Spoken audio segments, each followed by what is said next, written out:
Tonight's story is The Story of the White Snake. Part 1. We'll be reading parts 1 through 3. Part 1. Two Snakes. In the western part of China was a famous mountain called Omei Mountain. From base to top it was over 3,000 meters tall. The top of the mountain was very cold, even in summer. Much of the mountain was covered with virgin forest and had no roads. After August, the mountain became too cold to climb. Besides, those training for immortality, only birds and beasts lived there. In a cave on the mountain lived two snakes, a big white snake and a small green one. These snakes were no ordinary snakes. The white snake had already been training for immortality for 1,000 years, and the green snake for slightly less long. Their training allowed them to take on human form or any other form, and they had many magic powers. They were close to attaining enough enlightenment to become gods.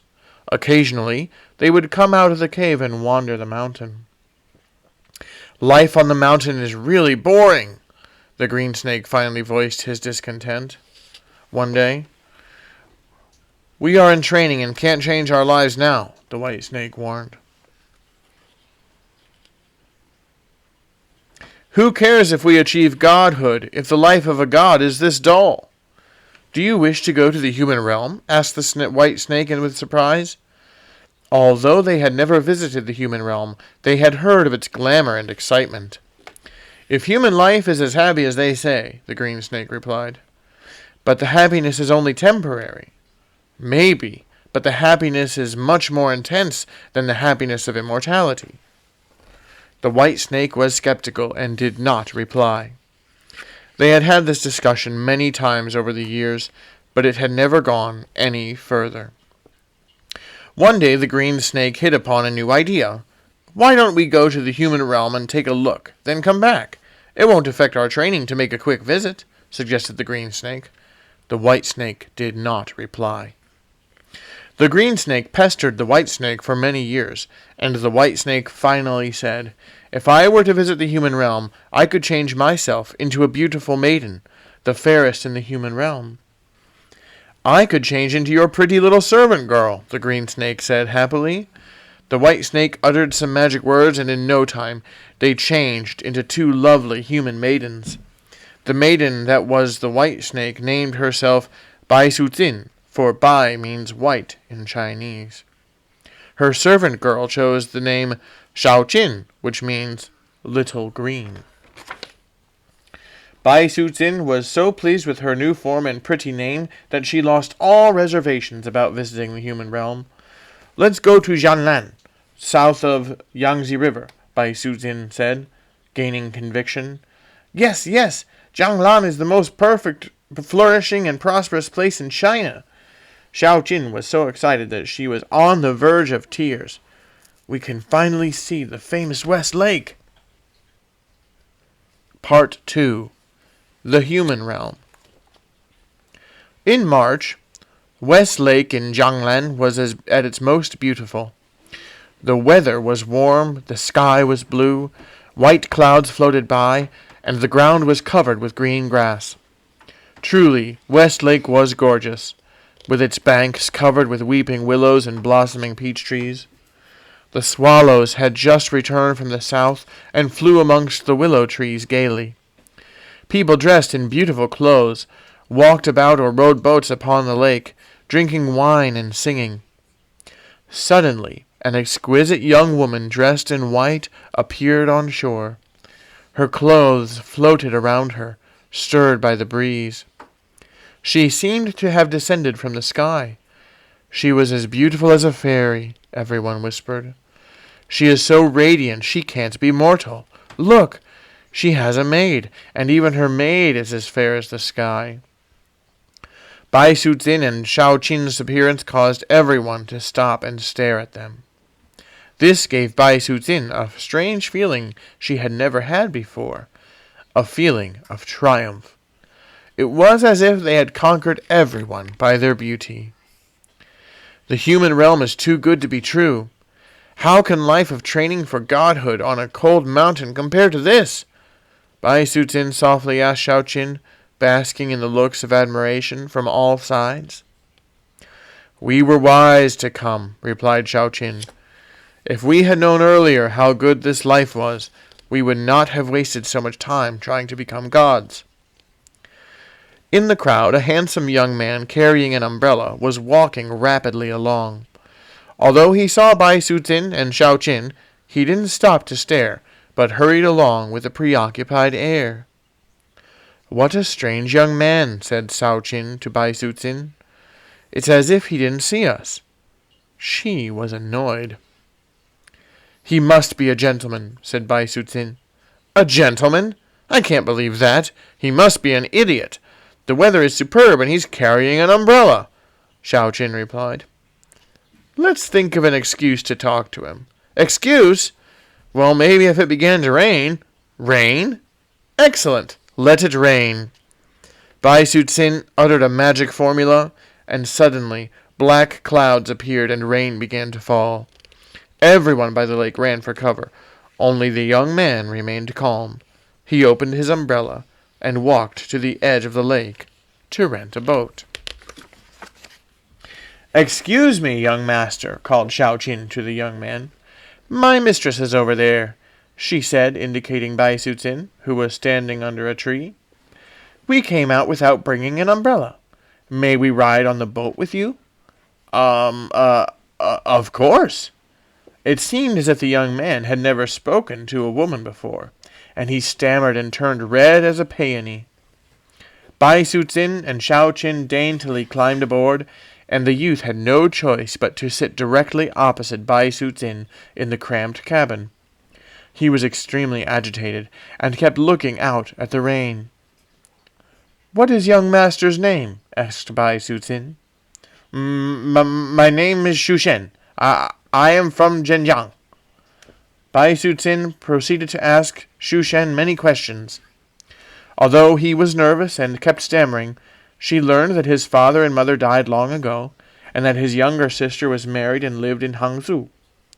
He now lived alone. Despite his scholarly appearance, Shu Shen was not a student. His family was very poor, and they had no money to send him to school. He worked in a pharmacy as a clerk. Young miss, what is your name? Shu Shen inquired shyly. He seemed to relax a little.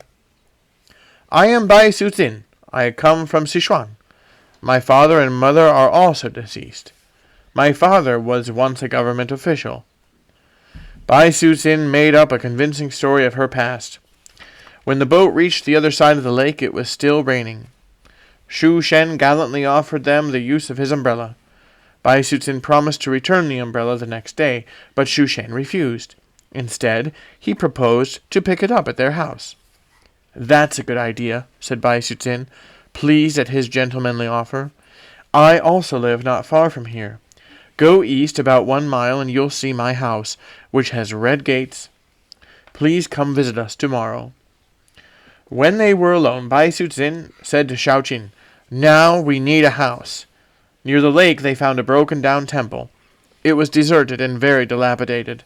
Bai Su-Tsin uttered a magic formula, and the temple was immediately transformed into a beautiful house with red gates. Meanwhile, Shu Shen thought over the day's events. He had never met such a beautiful woman before. She was generous and dignified, as well as amiable. Bai Su-Tsin had treated him, a poor pharmacy clerk, as if he were an equal. Their meeting seemed so fortuitous. Shu Shen thought that the celestial ruler must have planned it, for the night before he had dreamt that it would rain. Thank goodness I paid attention to the dream and brought an umbrella. It must be that fate has a hand in this, said Shu Shen to himself as he walked home. Part 3. The Visit. Shu Shen did not sleep at all that night. The afternoon finally arrived, and he set out for Bai Su-Tsin's house. From afar he could see it. It was huge. Its gates were vermilion, and a high wall surrounded it. I should turn back, thought Shu Shen. Her servants will never let me in. At that moment the gates opened, and out came Xiaoqin. Master Shu, you're here. Why don't you come in? Asked Xiaoqin amicably. Inside the gates, the house was even more impressive. It had a big courtyard filled with trees. Everything was beautifully and tastefully arranged. All kinds of flowers grew in the gardens, and fountains sparkled in the sunlight as water flowed into the small ponds filled with colorful carp. Bai Sucin was awaiting him at the end of the courtyard. Please come in, Master Shu, she said with a smile. She was even more beautiful than the day before. Bai Sucin's house was furnished richly and artistically. Such a lovely maid, such beautiful surroundings. This must be heaven, Shu Shen said to himself. Bai Sucin invited him to sit down, and Xiaoqin immediately entered with dish after dish of delicacies and wine. The aroma of the delicious food was irresistible, and Shu Shen ate quite a lot. After a few glasses of wine, he felt more at ease, and his tongue loosened. As they drank more and more wine, they conversed more and more easily. Bai Sucin asked Shu Shen what his plans were for the future. He replied that he wanted to run his own pharmacy someday, but that it was a difficult thing for a poor clerk like him to do. If I had money, it would be a different story. I would know exactly what to do, he asserted. They drank wine and talked until nightfall. It grew dark outside, but Shu Shen made no move to leave. Bai Sucin didn't seem to want him to go, and Xiaoqin became uneasy. Master Shu, please drink some tea now. Our mistress has to change her clothes, said Xiaoqin, darting a meaningful look at Bai Sucin. When they were alone, Xiaoqin scolded. It's not early anymore. We should ask him to leave. Leave? Why don't we ask him to live here instead? Asked Bai Sucin. I want to marry him. Marry him? How could you do that? Xiaoqin was alarmed. We are only here temporarily. Besides, there are so many young men in the world. Why do you want to marry a poor pharmacy clerk? I think I love him. But if we stay here, we will never attain godhood. Besides, why don't you look around some more? He's the first man you've ever met. Please, Xiaoqin, I need your help, Bai Sucin coaxed. I fell in love with Shu Shen at first sight, and I can't help myself. If you don't want to help me, I understand, but I have no choice. I was meant to be with him. You can go back to Omei Mountain if you want, but I will miss you terribly. Bai Sucin concluded, clasping Xiaoqin's hands. Xiaoqin was moved. She knew that the ascetic life on the mountain would be unbearable without Bai Sucin. After all, they had been companions for many centuries. I'll do all I can to help you, she promised finally, and went out alone to talk to Shu Shen. I am sorry, Master Shu. My mistress has drunk too much wine and must rest for a while. Oh, it's late. I should be going. Shu Shen stood up as he suddenly realized that it was dark outside. Don't worry, said Xiaoqin. Mistress asks you not to leave. She needs to talk to you about something. Master Shu, are you engaged? Xiaoqin wasted no time getting to the point.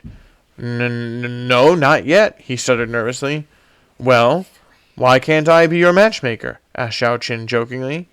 Matchmaker? Who would you set me up with? Why, with my mistress, of course. Your mistress? Shu Shen blinked in surprise. How could I marry her? She would never consider me a poor clerk. You are mistaken. All along, mistress has been looking for an honest young man like you to marry, lied Xiaoqin. Shu Shen could not believe his luck. That's the end of part 3. And that's the end for tonight. Thank you for listening. Good night, everybody.